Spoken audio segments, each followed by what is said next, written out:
কিতা গো হ্যাঁ এত বড় মাছের মাথা দিয়ে আপনি কিতা করবেন আমরা নজর টজর লাগাই না করলাম না বাইতে কিতা ওদিতে উঠতে যাবে নি অতি তাইলে আমরা মাছের মাথা আনি নাইলে মাছের মাথা আনুন জানো না গীতা না আমার কাছে তেমনই লাগতেছে আমনে হইছেন একটা মাছের মাথাটা আনছে অতি দেবনি আর আমার জামাই এক গীতা মাছের মাথাটা খাইও না আমার শ্বশুর বাইত নিমু এটি কোনো কথা হ্যাঁ মাছ আনছে রান্ধুম বারুম খামু কোনো জিনিস ভালো দেখলেই শ্বশুর বাইত নিতে ভাগল হয়ে থাকা কাটল দুইটা পারছি শ্বশুর বাইত নিব বিসি দুইটা আছে শ্বশুর বাইত নিব আরেক বাইতে ডাটা দুইটা দিছে শ্বশুর বাইত নিব অনেক মাছের মাথা আনছে শ্বশুর বাইত নিব এটি কোন ধরনের কথা হ্যাঁ হ্যাঁ জিরা দেখে ইডি খালি শ্বশুর বাড়ি নিতে ভাগল হয়ে থাকে মা গো মা শ্বশুর বাড়ি যেমন আল্লাহ দিয়ে যেমন হেবাটারে একটা শ্বশুর বাড়ি আর কেউ শ্বশুর বাড়ি নাই না গীতা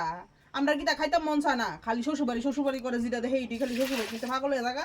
হ্যাঁ ওই দেখেন যে কত সুন্দর মাছের মাথাটা এই মাছের মাথাটা দিয়ে আজ গাড়া খামো গাড়া মাছের গাড়া আপনি খাবেন নি হ্যাঁ দিয়েছেন আপনি তো আবার দেখতে পাইছেন নজরও লাগাই দিবেন আইয়া বলেন তাহলে দুপুরবেলা মাছের মাথার গাড়া খাইতেন না দিলে আবার বেজাল আছে করবেন আবার আমার খাইলেও পেটের ব্যথা করবো আইয়া ফিরেন মাছের মাথার গাড়া খাইতেন যাক নিমন্ত্রণ পাইয়া গেলাম তাহলে আইয়েন মাছের মাথা গাড়া খাইতেন চাই না বা খালি হাতে না ঠান্ডা ঠান্ডা লই যে গরম পড়ছে না আবার ঠান্ডাও আনতাম তো গরম পড়ছে না তো ঠান্ডা আনতে না মানুষের এটা কিটা কমন সেন্স না একজনের ভাই খাইতে গেলে একটু ঠান্ডা ঠান্ডা লয়ে যাওয়া লাগে মিষ্টি তো আনতে কইছি না ঠান্ডা না আনতে কইছি